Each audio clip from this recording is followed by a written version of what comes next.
স্বাগত জানাচ্ছি প্রিয় ইউটিউব ভিউয়ারদের। এমপিও তালিকায় প্রায় 2200 প্রতিষ্ঠান ঈদের পরেই ঘোষণা আসছে এবং এই সংক্রান্ত তথ্য দেওয়ার আমরা চেষ্টা করছি দৈনিক শিক্ষা থেকে। আমরা এখানে দেখতে পাচ্ছি বলা হচ্ছে যে নতুন প্রতিষ্ঠান এমপিও ভুক্তির খসড়া তালিকায় প্রায় 2200টি প্রতিষ্ঠান স্থান পেয়েছে।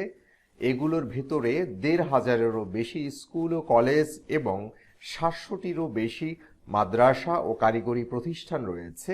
এসব প্রতিষ্ঠানের তথ্য শেষবারের মতো যাচাই বাছাই চলছে। ইতিমধ্যেই এ তালিকায় খসড়া শিক্ষামন্ত্রী দীপুমনির কাছে দেয়া হয়েছে। গত সোমবার এমপিও কমিটির সঙ্গে শিক্ষামন্ত্রীর এক বৈঠকে আগামী 24 এপ্রিলের মধ্যে বাছাই চূড়ান্ত করার নির্দেশ দেওয়া হয়েছে।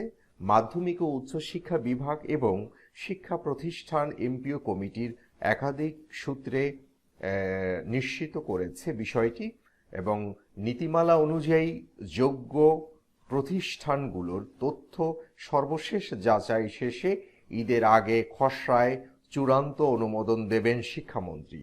এরপর তা প্রধানমন্ত্রী অনুমোদনের জন্য পাঠানো হবে। ঈদের পরপরই নতুন প্রতিষ্ঠান এমপিও ভুক্তির ঘোষণা আসতে পারে, যদিও কেউ কেউ চাচ্ছেন ঈদের আগেই ঘোষণা করা হোক।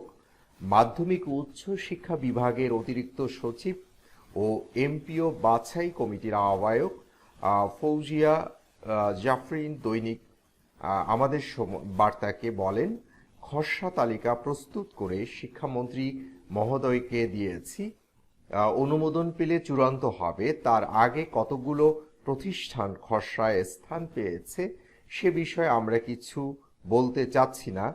নতুন প্রতিষ্ঠান এমপিও ভুক্তির ঘোষণা কবে আসবে জানতে চাইলে তিনি সুস্পষ্ট কিছু বলেননি। জানা গেছে গত সোমবার শিক্ষামন্ত্রীর সভাপতিত্বে এ বিষয়ে অনুষ্ঠিত সভায় মন্ত্রীর কাছে তালিকার খসড়া দেওয়া হয়েছে। মন্ত্রী নীতিমালা অনুযায়ী যোগ্য বিবেচিত হয়ে তালিকায় স্থান পাওয়া প্রতিষ্ঠানগুলোর তথ্য আবারও যাচাই করতে বলেছেন এবং 24 এপ্রিলের মধ্যে যাচাই শেষে খসড়া তালিকা ঈদের আগেই চূড়ান্ত করতে বলেছেন তিনি। এরপর তিনি অনুমোদন দেবেন।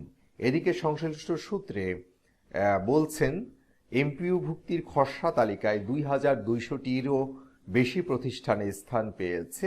এ তালিকায় থাকা প্রতিষ্ঠানগুলোর মধ্যে স্কুল কলেজ